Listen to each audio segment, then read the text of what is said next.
이 윤석열 검찰총장 체제의 검찰의 청와대에 대한 수사가 조금 예사롭지 않은 국면이 온 것 아닌가 싶은 생각이 듭니다. 오늘 동아일보, 중앙일보 등 언론이 잇따라서 이 유재수 전 부산시 경제부시장에 대한 수사 와중에 이 조국 대통령 민정수석 비서관이 유 전 부시장에 대한 감찰 중단을 지시했다라고 박형철 반부패 현직에 있습니다. 청와대 반부패 비서관이 진술을 했다라는 내용을 동아일보가 보도를 했고, 중앙일보는 조국 민정수석 윗선에서 유재수 전 부시장에 대한 감찰 무마 지시가 나왔을 가능성이 있다, 또 이렇게 보도를 했습니다.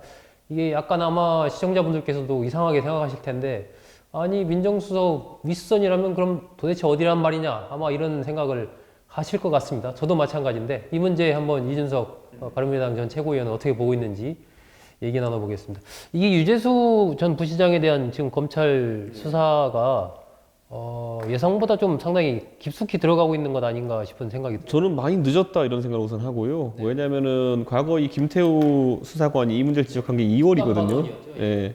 수사관이 2월 달에 지정했기 때문에 벌써 한 9개월, 10개월 된 사건이에요. 그런데 그때도 이미 동부지검에서 이거를, 그리고 수원지검에서 이걸 파악했음에도 불구하고 조국 장관이 물러난 뒤에야, 또는 권력을 다 잃은 뒤에야 이게 수사가 빠르게 진척되고 있거든요. 물론 그간의 증언이나 이런 게 보강됐기 때문이기도 하겠지만은, 자, 그때 김태우 수사관이 했던 얘기들이 이거 말고도 많이 있어요.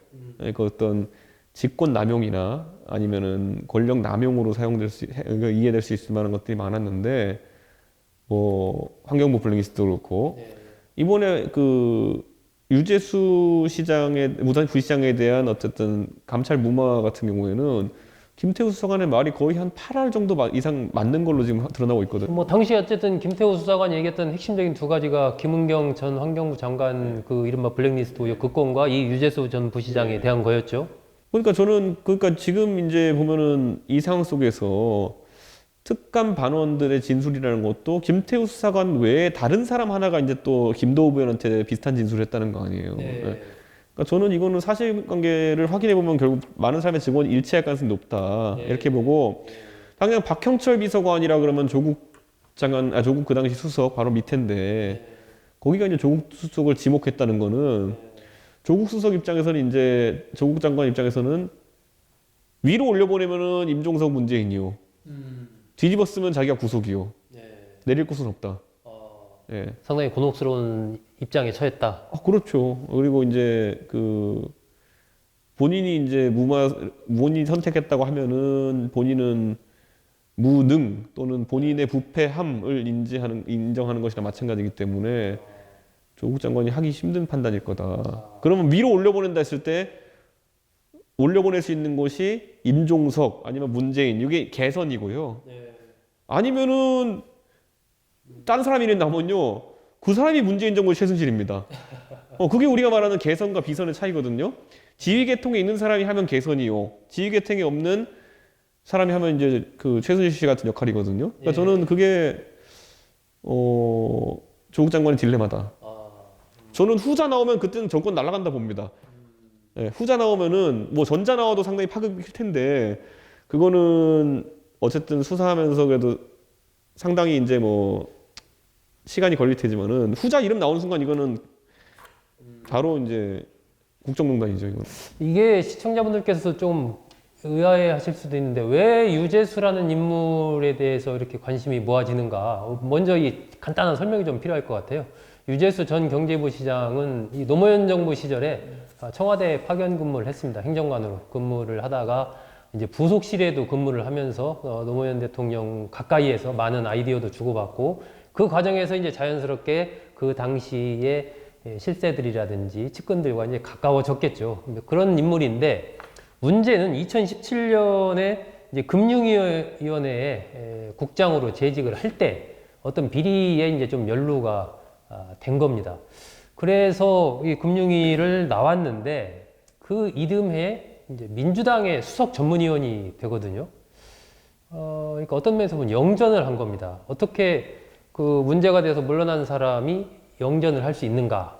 거기서 그치지 않고 이번에는 아무런 연고도 없는 부산시의 이제 경제부시장이 된단 말입니다. 그러니까 춘천 사람이에요? 그렇죠. 강원도 춘천이 고향인데 이렇게 되다 보니까 그 마쿠와 관련해서 여러 가지 얘기가 나오는 거고, 그러니까 크게 보면 두 갈래입니다. 하나는 금융위 당시에 그 비의혹 자체가 있는 거고, 그것과 관련된 부분을 청와대 특감에서 조사를 하려고 하는 찰나에 그걸 조사를 무마시켜서 그냥 없던 일이 돼버렸는데, 도대체 그 없던 일이 돼버리기까지에 누가 어떤 작용을 했냐라는 게 지금 이제 우리가 이야기하고 있는 이 이른바 청와대 실세 개입설과 관련된 핵심적인 이 부분입니다. 그러니까 이 삼국지에 보면 그런 게 있잖아요. 그 조조가 이제 적벽에서 지고 나가지고 도망갈 때 큰 길과 작은 길이 나오니까 어디로 가야 되나 하는데 제 생각엔 둘 다 사지였거든요. 제가 봤을 때는 가면은. 근데 그 안에서 그냥 혼자 호기롭게 무슨 뭐 어디 불이 피어오르니까 일로 가자 이랬는데, 사실 지금 아까 말했던 것처럼 조국 장관은 윗선을 불어도 문제요, 비선을 불어도 문제요. 이거는 도저히 앞으로 풀 수 없는 문제다. 그러니까 애초에 수사 받으러 가가지고 뭐 사실 이 문제뿐만이 아니라 여러 문제에 대해서 진술 거부를 하는 것이 아니냐. 이 말은 뭐냐면은 나는 진술 거부하고 있겠다. 그러니까 윗선이든지 비선이든지 당신들이 정신적으로 풀어라. 그 압박을, 무언의 압박을 조국 장관이 지금 이제 여러 곳에 하고 있다 이렇게 봅니다. 이게 당시에 어쨌든 보고 체계로 보면 특감 반원이 있고 이인걸 특감 반장이 있고 그다음에 박형철 반부패 비서관이 있고 그다음에 조국 민정수석이 있거든요. 근데 지금 보도 내용대로라면 박형철 비서관은 조국 민정수석으로부터 이 부분에 대해 유재수 건에 대해서 조사하지 마라 뭐 이런 지시를 받았다라고 얘기를 하는 건데, 그렇다면 지금 이제 이준석 최고위원 말대로 조국 민정수석으로서는 이게 내 판단에 따라서 했다라고 그 자체를 다 인정을 하는 쪽으로 가야 되든지, 아니면은 나도 사실은 누구 쪽에서 뭘 받고 했다라든지 이렇게 얘기를 해야 되는 곤혹스러운 상황에 그러니까 처해 있다는 문재인 정부에 대한 충성심이 너무 강해가지고 내가 다 뒤집어 쓰고 가겠다라는 그런 혹시 전근대적인 어떤 충성심이라면은 이미 얘기했었어야죠. 모든 게 내 지시다라고. 그런데 얘기를 안 하고 그런데 얘기 안 하는 거는 올려보낼 수도 있고 옆으로 보낼 수도 있고 내가 들고 있을 수 있으니 그 실제 지시 내린 사람이 직계든 비서인든 간에 그 사람이 빨리 판단을 내려라. 이게 가장 자신의 센 카드죠. 이게 어쨌건 당시 그 최종구 금융위원장에게 감찰 결과를 청와대에서 통보를 한 게 또 그 백원호 민정비서관이잖아요. 불출마 선언했죠. 그러니까요. 그 백원호 민정비서관에 대한 조사도 이루어질 것으로 보이기 때문에 이 검찰 지금 칼날이 조국 민정수석은 물론이고 백원호 비서관 또 당시 최종구 뭐 금융위원장 또 부위원장까지 여러 개 번질 수 있는 가능성이 민감한 부분이 있어서 이게 상당히 좀 청와대로서는 좀 곤혹스러울 것 같아요. 곤혹스럽고 그 백원호 비서관도 사실 우리가 이제 소위 말해 친노 그룹 내에서 직계는 누가 수석이고 누가 비서관이고 이럴 수 있지만은 뭐 그냥 흘러나오는 말로는 실제 안에서 백원호 비서관의 위상 자체가 사실 그 비서관 직보다는 높았다라는 얘기가 있거든요. 위상이라는 것이. 네. 예. 근데 그렇다면은 또 의외의 또 이제 수사 결과라든지 아니면 이 관계도가 그려질 수도 있습니다. 예. 그런 것도 지켜봐야죠, 이제.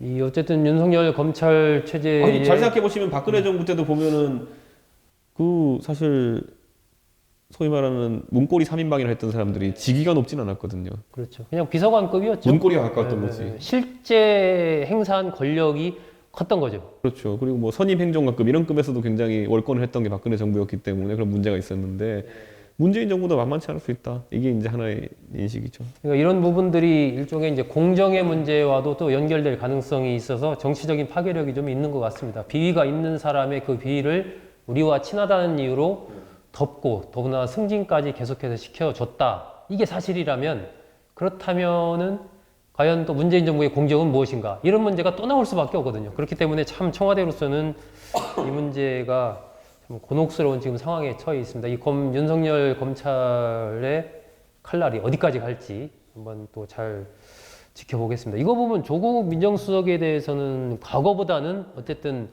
이 불구속 기소를 하는 것보다는 영장을 청구할 가능성이 조금 높아지는 것 아닌가 싶긴 합니다. 여러 가지 흐름 보면.